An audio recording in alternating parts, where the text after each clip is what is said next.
How you doing today? My name's Ayin, and today the topic of discussion is going to be don't be so concerned with what others think. Don't be so concerned with what others think. Now, when I thought of this topic, this is really I really had this under the heading of how to operate at the workplace. It's a part of a talk that I'm going to give. And not being concerned with what others think in regards to what you taking care of what you need to take care of is crucial to being able to be centered at work. The only time I care about what somebody thinks about me, or the only reason, or only time you should care about when somebody thinks about you, is your work ethic, your integrity of knowing, hey, look, Ain's here. He's not the one for stealing or time theft or lollygagging, half doing the job. When it comes to integrity, that's a completely different scenario. But I'm just talking about worrying about what people think about you, about the type of position that you hold, how popular you may be up at work. Go to work, do your job. Don't worry about what others think. People are always talking. People are always have something to say. Don't be concerned with what others think. Know what you have to do. That's the reason why I did these previous videos in regards to knowing what's important to you, knowing who's important to you, so you know your motivation behind doing what it is that you set out to do. You can remember those things. Because when you know what's important to you, who's important to you, then you know what isn't important to you and who's not important to you. And caring about what others think outside of integrity or honesty it falls in the realm of what I'm talking about. Don't worry about what others think. You passing through, you're trying to do whatever it is you're trying to do. I remember one time I was on a job. I was working at a grocery store. I already had my associate's degree, and my daughter was born. She was a couple of years old. And I actually had taken this job. It was an overnight job. So I could watch her during the day to free up for the daycare, because the daycare was like picking up a couple of car payments. So I'm doing the job, and I remember had this can of corn in my hand, and man, I was really thinking about how far my life had come. I'm like, man, you went to school and you graduated to be doing this. What are you doing? And it's not to say anything is wrong with stocking corn or doing whatever it is, because I did that job for 5 years.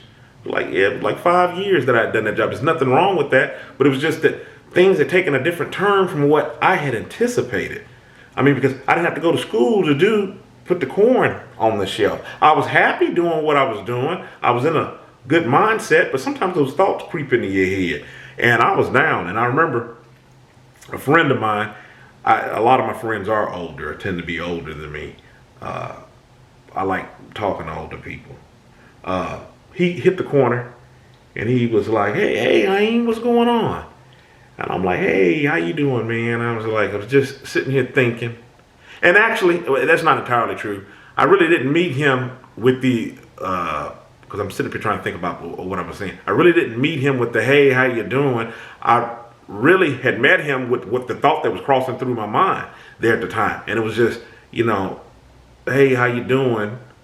Wasn't as happy as I was initially sounding. It was just like, I'm just sitting up here thinking about the turn that my life has taken. So we started to engage in this conversation. He's like, well, what are you talking about? And it was fine. It wasn't like I was like in this real deep rut, but it was just a moment that had crossed me, and it almost brought me to tears. It was just like, man, didn't think I'd be doing this. But I got over it and went on, and it was a good experience, and I met some good people. And I'm here to be able to share this with you now. So, don't care what others think. Don't worry about what others think. I've even had, I remember one close friend of me had actually stated, it was when I was doing other particular types of jobs, was like, we envision, greater things for you, from you, not saying that you've not done, some all right things, but just envision you doing, better things. And, that kind of hit me like a ton of bricks. This is the reason behind me coming up with some of the other videos, knowing your strengths. Because sometimes, a lot of the times, the people in your circle, I'm going to say most of the time, the people in your circle, they know your strengths before you even do. Excuse me, if you don't have your head on your shoulders about you and you're running around here, confidence low, head hanging. So with them saying that, envisioning things for me, and my life wasn't over. I went on to, do some better things. And look now, I'm here on YouTube, talking to people, giving talks in regards to better ways that you can improve your life. I published a book, I Am Kilimanjaro's The Arithmetic of Family Communication. And it can be found on Amazon. The link is in the description box. I've set out to achieve certain things in my life, and I've either surpassed or met those goals, and I still have goals to attain. I don't ever want to stop reaching my goals. When I do meet my long-term goal, because you hear in the previous video when I mentioned the importance of short-term and long-term goals, when I do meet a long-term goal, I'm setting another one. I don't ever want to be done with my goals. You shouldn't either. Don't settle. Don't worry about what other people think. Your life is not over. You can be up in years. You still have value to give. Everybody was put here with something to give to somebody else. Your life is not over. You're not done experiencing things. You have something to give other people. Okay? I just wanted to share that with you. Don't worry about what others think. My name's Ayin. Stay encouraged. Avoid being discouraged. And until next time, you have a good one.